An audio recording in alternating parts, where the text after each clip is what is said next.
Assalamualaikum warahmatullahi wabarakatuh. Selamat malam. Berjumpa lagi di kelas PPKN ya di bulan Ramadan ini. Semoga kegiatan belajar mengajar pada kegiatan Ramadan ini dapat berjalan dengan lancar. Tentunya lebih semangat lagi karena ibadah kita akan dilipat gandakan dibandingkan dengan ibadah-ibadah kita di bulan-bulan yang biasa. Amin ya. Saya ucapkan selamat datang buat Mbak Nia Yasmin. Halo, selamat malam. Apa kabar Mbak Nia?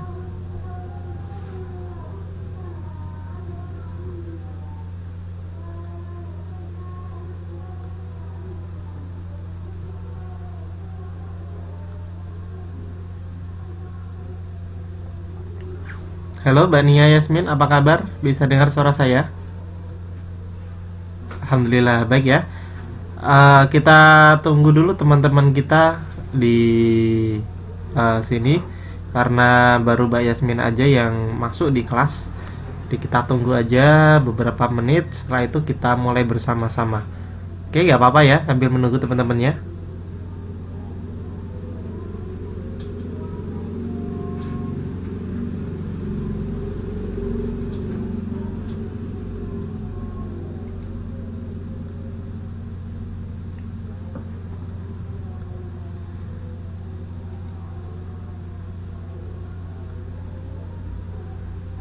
Oke, udah hadir lagi. Selamat malam Mbak Ika.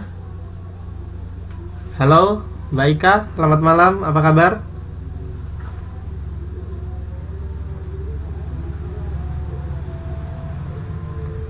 Oke, alhamdulillah ya. Gimana puasanya untuk hari yang kedua? Lancar?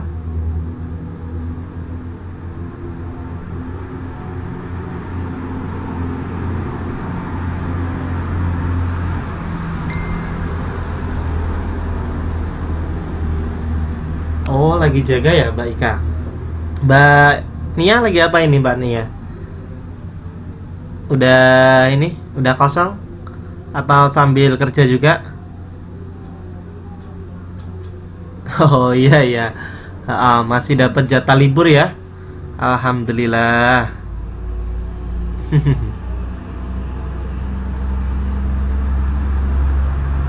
Oh, Mbak Nia juga sambil kerja. Waduh. Ini nanti berarti sambil kerja semua ya? Nggak apa-apa, yang penting nanti bisa fokus aja ke pelajaran yang akan kita pelajari untuk malam hari ini ya. Oh, Mbak Nia sambil mijit juga. Wah, enak ya.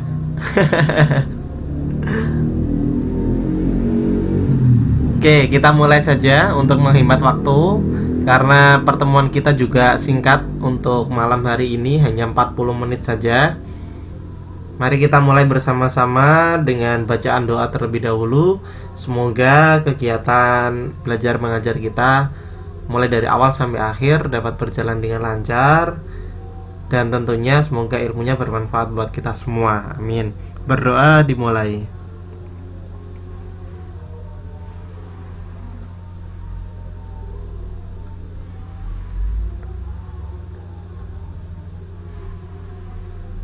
Berdoa selesai. Selamat malam juga saya ucapkan kepada Mbak Siti Susanti. Apa kabar Mbak Siti Susanti? Halo, Mbak Siti Susanti apa kabar?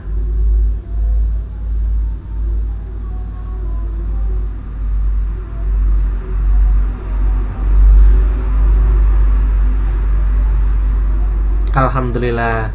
Oke ya, langsung kita mulai saja. Untuk pertemuan kita yang kemarin, kita sudah bahas masalah hubungan hukum, ya, kaitannya hukum dengan kaidah sosial.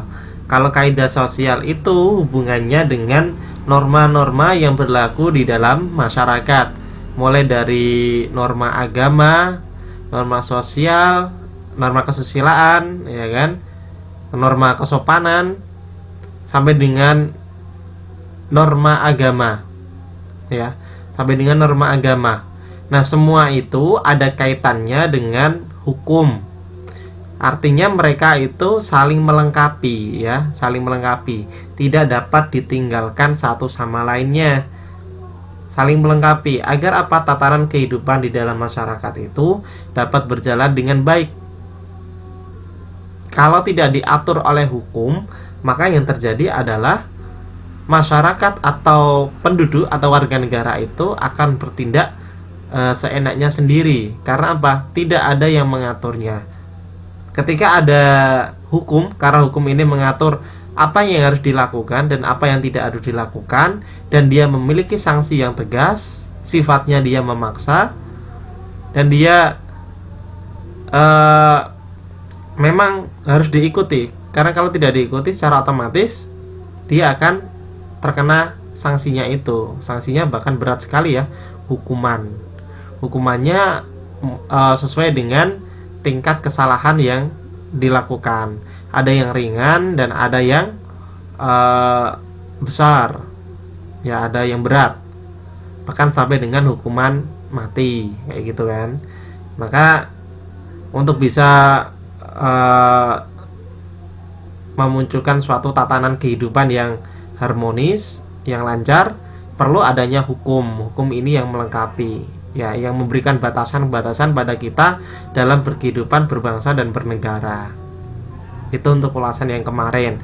Nah, ini kita lihat untuk yang poin berikutnya, yaitu arti penting hukum bagi warga negara. Oleh karena itu kita harus tahu dulu apa yang dinamakan dengan penduduk dan yang dinamakan dengan warga negara. Ini tadi ada yang baru datang, ya. Iya, Mbak Siti Susanti, saya ucapkan selamat datang di kelas. Selamat bergabung. Ini juga kelas yang baru kita mulai. Mungkin bisa berdoa dulu, ya, sebelum mengikuti kelas. Berdoa sendiri karena tadi kita udah mulai doanya.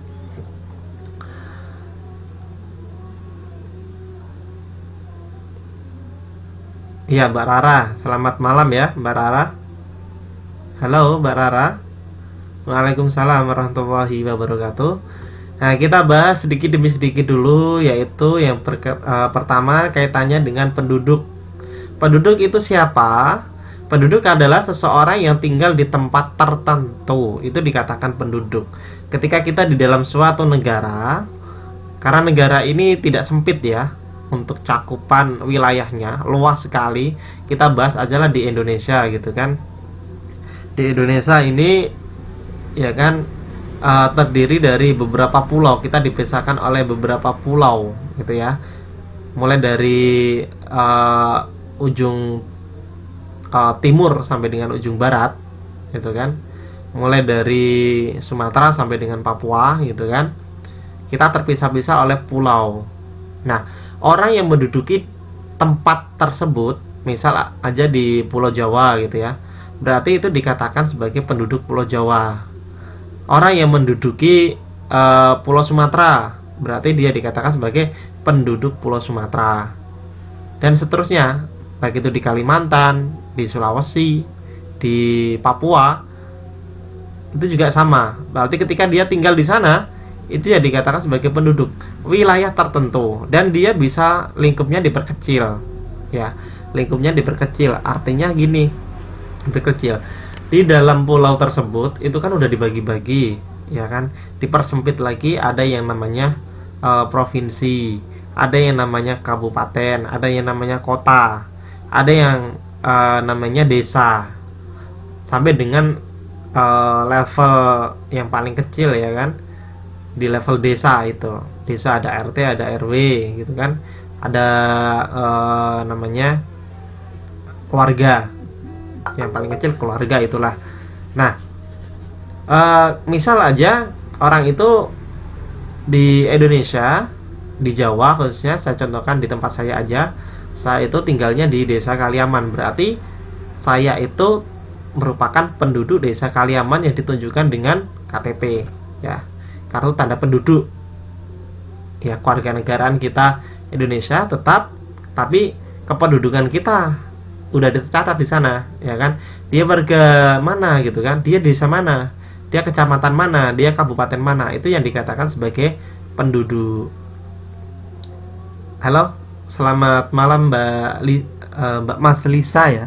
Mas Lisa, saya ucapkan selamat datang, selamat bergabung di kelas. Sampai di sini bisa dipahami kiranya dari penjelasan saya? Halo? Halo? Halo, bisa dengar suara saya?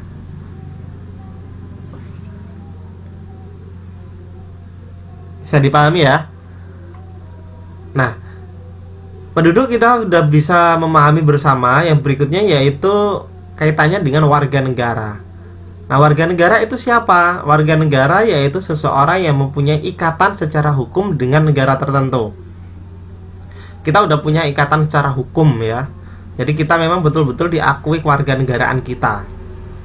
Contohnya kewarganegaraan kita adalah warga negara Indonesia. Dimanapun kita berada, baik itu di dalam negara kita sendiri ataupun di luar negara kita sendiri, ketika kita belum mengubah status kewarganegaraan kita secara hukum, maka kewarganegaraan kita tetap warga negara Indonesia. Semuanya ya, tidak terkecuali. Contohnya teman-teman ini, ya gampang aja, teman-teman sekarang ini kan sedang bekerja di negara asing gitu kan, di Taiwan gitu ya.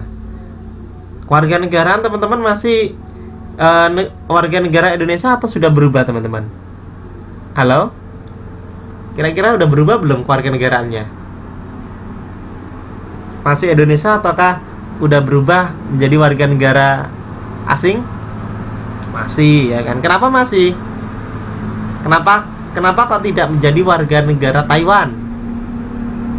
Kan tinggalnya di Taiwan. Iya.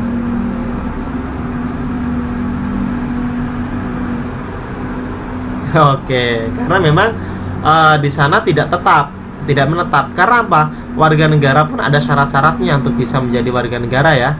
Tidak asal tinggal di negara tersebut kemudian disebut dengan warga negara sana. Oh, ketika ada orang yang datang dari Indonesia ke Taiwan terus disebut, oh itu loh warga negara Taiwan, kan nggak bisa. Kecuali memang dia sudah berkeluarga di sana, kemudian sudah menempati negara sana beberapa tahun ya kan, ada ukuran tahunnya juga, kemudian sudah ada ikatan secara resmi hukum pindah ke negaraan. Nah, itu baru bisa disebut sebagai warga negara Taiwan. Tapi kalau belum ada ikatan tertentu terhadap negara lain, itu kita masih disebut sebagai negara Indonesia. Kewarganegaraan masih warga negara Indonesia. Kayak gitu ya. Berarti kita tetap melekat dan sangat erat sekali kewarganegaraan kita dimanapun kita berada.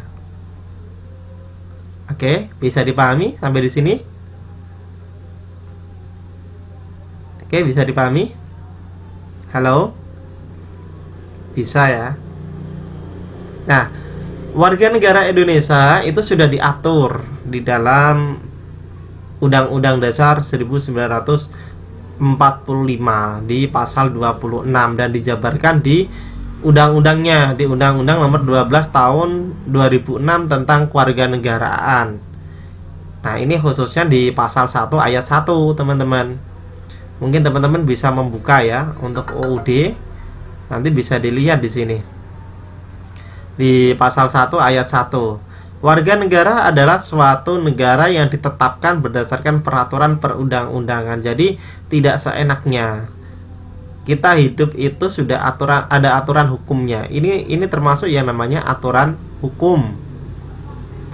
Ini namanya aturan hukum. Jadi biar tatanan kehidupan warga negara ini dapat berjalan dengan lancar, maka perlu ada ya namanya aturan hukum. Ini aturan hukum yang sudah ditulis, udah jelas ya, hukumnya udah jelas sekali. Jadi kita udah ada pegangan penuh ya, warga negara Indonesia itu yang seperti apa sih, nah kayak gitu. Ini udah diatur di dalam Undang-Undang Dasar 1945 pasal 26, dan penjabarannya ada di Undang-Undang Dasar nomor 12 tahun 2006. Di pasal 1 sebetulnya itu ada beberapa ayat ya. Ada banyak ayatnya. Ada sampai 7 ayat. Teman-teman kalau bisa membaca, yang jadikan pedoman di sini adalah di ayat yang pertama, yaitu warga negara adalah suatu negara yang ditetapkan berdasarkan peraturan perundang-undangan. Nah, penjabaran di pasal 1 ayat 2 itu adalah kewarganegaraan adalah segala hal yang berhubungan dengan warga negara. Itu kewarganegaraan. Ya, warga negara. Kewarganegaraan adalah segala hal yang berhubungan dengan warga negara. Itu disebut dengan kewarganegaraan. Kemudian lebih dijabarkan lagi di pasal 2 ya, di pasal 2 masih di Undang-Undang nomor 12 tahun 2006 tentang kewarganegaraan, yaitu yang menjadi warga negara Indonesia adalah orang-orang bangsa Indonesia asli dan orang-orang bangsa lain yang disahkan dengan perundang-undangan sebagai warga negara. Jadi saya katakan tadi ya kan, ini sudah diatur. Jadi kalau kita mau menjadi warga negara asing atau orang asing mau jadi warga negara kita, itu tidak asal, tapi ada syarat-syarat tertentu. Nah, itu sudah diatur pada Undang-Undang Dasar nomor 12 tahun 2006 pada pasal 2. Nah, di pasal 2 itu sudah diatur. Saya ucapkan selamat malam buat teman-teman yang baru hadir. Mungkin saya tidak bisa menyebutkan satu persatu ya. Selamat mengikuti kelas.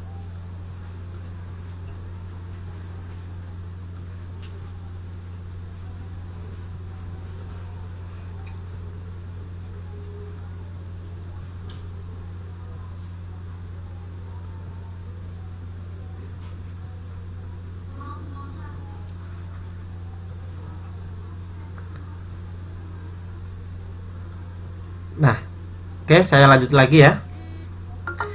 Itu penjabaran di pasal yang kedua. Kaitannya masih dengan warga negara. Intinya yang menjadi warga negara Indonesia adalah orang-orang bangsa Indonesia asli dan orang-orang bangsa lain yang disahkan dengan undang-undang sebagai warga negara. Jadi saya katakan tadi, saya ulangi, tidak sembarangan ya untuk bisa menjadi warga negara. Misal orang asing mau menjadi warga negara Indonesia, itu tidak asal masuk ke negara kita kemudian orang itu jadi warga negara kita, nggak bisa. Maka identitasnya nanti dia adalah WNA, bukan WNI atau warga negara asing WNA. Ya, mungkin ada orang-orang yang sedang berlibur ke negara kita, atau teman-teman sekarang ini yang sedang berada di Taiwan, itu namanya WNA, warga negara asing yang tinggal di negaranya, yang tentunya sudah memiliki izin ya, jadi tidak asal. Nah, dikatakan warga negara itu apabila setiap orang, ini diatur di dalam pasal 4 ya. Aturannya di dalam pasal 4, yaitu setiap orang yang berdasarkan peraturan perundang-undangan dan atau berdasarkan perjanjian pemerintah Republik Indonesia dengan negara lain sebelum undang-undang berlaku sudah menjadi warga negara. itu disebut warga negara juga, ya. Ketika ada setiap orang yang berada di negara kita, nah sebelum adanya pengesahan undang-undang dasar, khususnya undang-undang dasar ini tentang kewarganegaraan, maka dia bisa disebut sebagai warga negara. Kemudian anak yang lahir dari perkawinan yang sah dari seorang ayah dan ibu warga negara Indonesia. Jadi seperti kita, ya, secara otomatis, ya, ayah dan ibu kita menikah kemudian punya anak. Nah, itu anak kita atau anak orang tua kita itu disebut warga negara karena perkawinan dari orang tua atau ayah dan ibu warga negara Indonesia asli. Kemudian selain itu, anak yang lahir dari perkawinan yang sah dari seorang warga negara Indonesia dan warga asing, ya, dengan warga negara asing, tapi tinggalnya dia berada di Indonesia, maka orang itu, ya, anak yang lahir itu dia masuk dalam kewarganegaraan Indonesia. Boleh, nggak apa-apa, misal menikah dengan orang asing kemudian tinggalnya di Indonesia, punya anak, itu dia disebut warga negara Indonesia juga, bukan warga negara asing. Oke. Bisa dipahami, Mbak, sampai di sini? Halo? Halo? Iya. Oh, pada diem semua ini, nggak ada suaranya. Tadi, ya, dari perkawinan orang tua yang asli Indonesia, kemudian perkawinan dari orang tua yang Indonesia dan warga asing, kalau tinggalnya di Indonesia dia disebut warga negara Indonesia.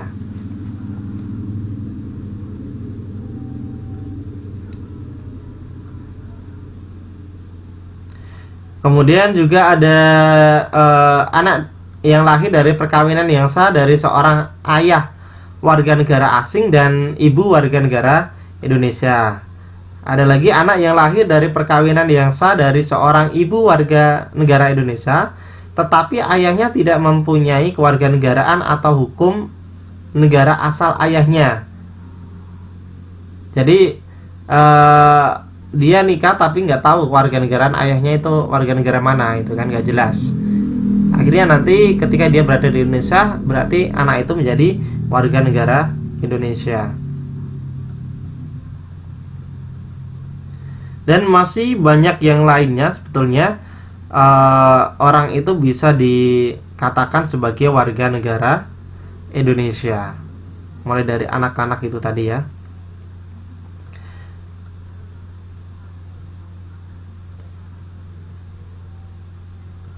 Dan bagaimana sih caranya kita bisa menjadi warga negara Indonesia? Ya, mungkin di aturan di setiap negara berbeda-beda, ya, teman-teman. Aturannya mungkin berbeda-beda.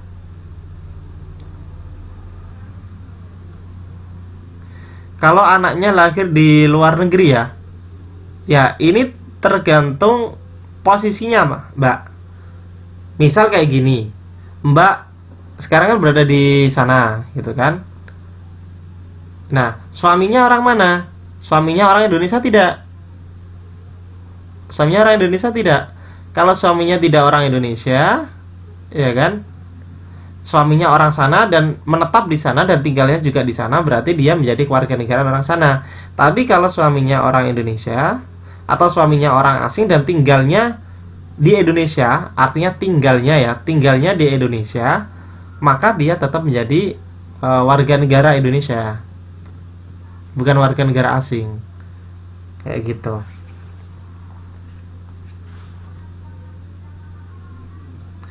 Nah, syaratnya apa untuk bisa menjadi seorang warga negara Indonesia atau warga negara asing, gitu kan? Itu juga tidak mudah, ya. Ada syarat-syarat yang harus terpenuhi. Orang itu bisa berpindah ke warga negaraannya. Yang pertama tentu usia, ya. Usianya minimal 18 tahun atau sudah menikah. Karena kalau orang yang sudah menikah itu udah dianggap dewasa. Walaupun dia usianya masih 15 tahun, tapi kalau udah menikah, ya dia dianggap orang dewasa. Kayak gitu. Jadi syaratnya adalah usianya 18 tahun atau sudah menikah. Itu yang pertama. Kemudian pada saat dia mengajukan permohonan untuk tinggal di negara kita, di Indonesia, itu paling sedikit, ya, paling singkat adalah 5 tahun berturut-turut atau 10 tahun, ya, tidak berturut-turut. Dia itu udah ditinggal di negara kita itu 5 tahun. 5 tahun berturut-turut, artinya itu tidak terputus. Dia tinggal di negara kita 5 tahun tidak terputus. Ya, artinya bukan kayak gini, 1 tahun di Indonesia kemudian pulang, ya, 1 tahun lagi kemudian kembali lagi ke Indonesia, ya, 1 tahun pulang lagi. Nah, kayak gitu bukan. Tapi memang dia berturut-turut secara 5 tahun itu berada di Indonesia, atau 10 tahun, ya, atau 10 tahun, 5 atau 10 tahun. Ternyata kan nggak singkat, ya kan, dia harus bertempat tinggal di negara kita dulu, ya. Mungkin teman-teman ada yang udah di sana, ya, berturut-turut sebanyak ini, ya, 5 tahun. Ada yang udah 5 tahun di sana berturut-turut, teman-teman, yang di Taiwan? Halo? Belum ada, ya? Berarti kalau belum ada, kalau aturannya sama dengan negara kita, berarti belum memenuhi syarat. Kalau mau pindah menjadi warga negara Taiwan, berarti belum memenuhi syarat. Tapi untuk aturan ini jangan disamakan, ya, antara negara kita dengan negara yang lain. Mungkin negara lain punya tata cara tersendiri atau punya aturan perundang-undangan yang mengatur tentang kewarganegaraannya. Jadi jangan disamakan. Oke, tadi, ya, usianya 18 tahun atau sudah menikah, kemudian udah bertempat tinggal di Indonesia secara berturut-turut minimal 5 tahun atau 10 tahun. Kemudian dia juga sehat jasmani dan rohaninya secara umumnya, kayak gitu. Kemudian selain itu juga dapat berbahasa Indonesia serta mengakui dasar negara Pancasila dan Undang-Undang Dasar Negara Republik Indonesia tahun 1945. Itu syaratnya. Kalau mau jadi warga negara Indonesia, berarti dia wajib harus bisa berbahasa Indonesia. Syaratnya. Mudah kan? Berarti kalau teman-teman nanti pengen jadi warga Taiwan, berarti wajib harus bisa berbahasa Taiwan. Kayak gitu. Kemudian tidak pernah dijatuhi pidana karena melakukan tindak pidana yang diancam dengan pidana penjara. Jadi tidak pernah tersangkut paut dengan hukum, ya, tidak pernah. Kalau dia pernah terkena kasus, ya, sampai dengan dipenjarakan, maka dia tidak bisa diterima sebagai warga negara. Artinya apa? Orang itu berarti punya catatan buruk, ya, punya catatan buruk di dalam kepolisian, dan dia tidak bisa dijadikan sebagai warga negara. Kemudian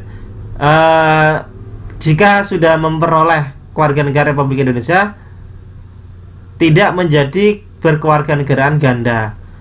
Artinya misal dia orang, saya contohkan, misal dia orang Taiwan, kemudian dia sudah tinggal berturut-turut, sudah memenuhi syarat, gitu kan, akhirnya dia pindah kewarganegaraannya menjadi warga negara Indonesia, berarti secara otomatis kewarganegaraan Taiwannya dia hilang. Jadi tidak memiliki kewarganegaraan ganda, teman-teman. Dia hanya satu pilihan kewarganegaraannya, yaitu kewarganegaraan Indonesia. Sudah tidak menjadi kewarganegaraan Taiwan. Jadi kewajiban kewarganegaraan Taiwan atau negara Taiwan terhadap orang tersebut sudah hilang kewajibannya. Ya, sama ketika ada orang Indonesia merubah kewarganegaraan menjadi warga negara asing, maka kewajiban pemerintah Indonesia terhadap warga tersebut sudah hilang, sudah tidak menjadi tanggung jawab pemerintah Indonesia. Kemudian memiliki pekerjaan dan berpenghasilan tetap. Jadi dia harus memiliki penghasilan tetap. Itu syarat yang berikutnya. Kemudian membayar uang ya pewarganegaraan ke kas negara. Itu syaratnya. Baru bisa menjadi warga negara Indonesia secara utuh, penuh dan diakui. Kayak gitu. Jadi itu adalah syarat-syaratnya tadi ya untuk bisa menjadi warga negara Indonesia. Saya kira tidak terlalu rumit untuk menjadi warga negara Indonesia. Kalau mungkin di negara asing saya kurang tahu. Dan untuk di negara kita tadi syarat-syaratnya yang sudah saya sampaikan. Jadi penting sekali ya kita ketahui. Dan ini menjadi pengetahuan yang sangat penting sekali buat teman-teman ya. Jadi kalau pengen menjadi warga negara asing atau orang asing pengen jadi warga negara kita, itu ternyata tidak semudah orang bertempat tinggal atau orang pergi piknik ke negara kita. Ada syarat-syarat yang harus dipenuhi terlebih dahulu. Banyak sekali tadi syaratnya ya. Mulai dari usianya, kemudian pernah bertempat tinggal di negara kita, sehat jasmani maupun rohaninya, kemudian dia mampu berbahasa Indonesia, tidak pernah melakukan tindak kejahatan atau dipenjara ya, kemudian dia juga membayar pewarganegaraannya dan juga memiliki penghasilan yang tetap. Itu adalah syarat-syaratnya. Ketika sudah memenuhi itu semua, maka orang tersebut sah secara hukum menjadi warga negara Indonesia. Kalau kita sudah di negara kita sih gampang ya, mudah sekali. Jadi tidak perlu melakukan itu semua. Kita lahir aja udah menjadi warga negara Indonesia gitu kan. Tidak perlu menunggu usia sampai 18 tahun kita diakui jadi warga negara Indonesia, nggak perlu. Kayak gitu. Bisa dipahami kira-kira teman-teman? Halo? Halo? Bisa ya?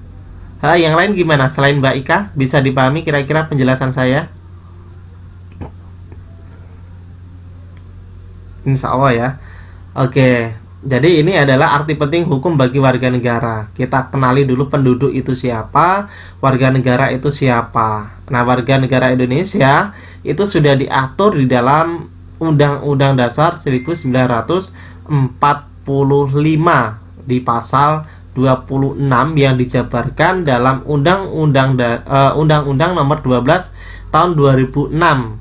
Ya, ini tentang kewarganegaraan, khususnya pada pasal 1 ayat 1 yang bunyinya yaitu warga negara adalah suatu negara yang ditetapkan berdasarkan peraturan perundang-undangan. Jadi tidak asal, sudah ditetapkan berdasarkan peraturan perundang-undangan.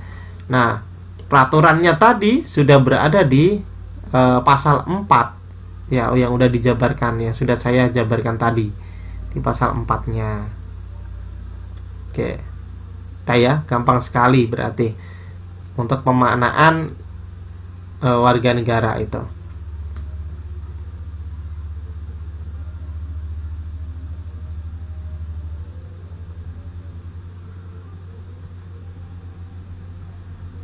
Nah, kalau teman-teman pernah menonton sepak bola, itu ada yang namanya pemain asing ya kan. Pemain asing itu disebut dengan naturalisasi. Banyak sekali pemain sepak bola naturalisasi. Artinya adalah dia orang asing yang ingin menjadi warga negara. Contohnya siapa? Gonzales. Ya, teman-teman bisa tahu contohnya Gonzales gitu ya. Pemain sepak bola yang dia ingin menjadi warga negara Indonesia. Karena apa? Dia istrinya adalah orang Indonesia. Ya, ini orang asing yang ingin menjadi warga negara Indonesia harus mengajukan permohonan kepada presiden untuk menjadi warga negara Indonesia dengan syarat-syarat tertentu. Syarat-syaratnya tadi sesuai yang saya katakan ya di pasal 4 seperti yang saya katakan tadi. Maka dia harus membuat ini namanya permohonan, pengajuan surat permohonan. Tentunya prosesnya untuk di sini tidak saya bahas. Kalau kita bahas panjang sekali prosesnya ya untuk bisa menjadi ini. Ya, tapi syarat-syarat secara umumnya tadi sudah saya katakan. usianya minimal 18 tahun ataupun sudah menikah gitu kan. Oke. Kemudian sampai dengan dia membayar kas, ya, membayar kas terhadap negara, ya, membayar pewarganegaraan artinya, ya, membayar kas kepada negara. Ya tadi, ya, dia tidak pernah dipenjara atau kelakuannya dia baik. Kemudian selain itu juga dia harus memiliki pekerjaan yang tetap, bisa berbahasa Indonesia. Kemudian dia juga pernah tinggal secara berturut-turut selama 5 tahun atau 10 tahun di negara kita. Nah, ini tuh disebut dengan naturalisasi. Orang yang ingin menjadi warga negara kita itu namanya naturalisasi. Jadi kita paham ketika teman-teman nonton sepak bola ataupun berita, ketika ada kata-kata naturalisasi itu berarti paham. Oh, berarti orang asing itu ingin menjadi warga negara kita, ingin menjadi warga negara Indonesia. Nah, ketika dia ingin menjadi warga negara Indonesia, maka dia harus mengajukan yang namanya surat permohonan kepada presiden dan harus memenuhi syarat-syarat yang telah ditentukan di dalam peraturan Undang-Undang Dasar 1945 tadi di pasal 4, ya.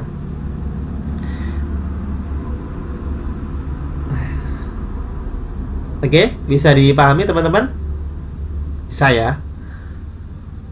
Kemudian menerapkan norma-norma, kebiasaan, adat istiadat dan peraturan yang berlaku di dalam kehidupan bermasyarakat, berbangsa dan bernegara. Ini kita masuk di poin yang berikutnya.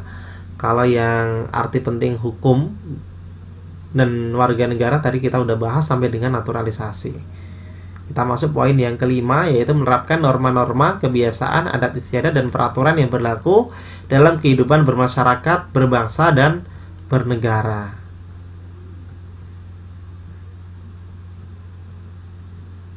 Jadi warga negara itu memiliki hak dan kewajiban. Hak dan kewajiban itu harus seimbang, ya.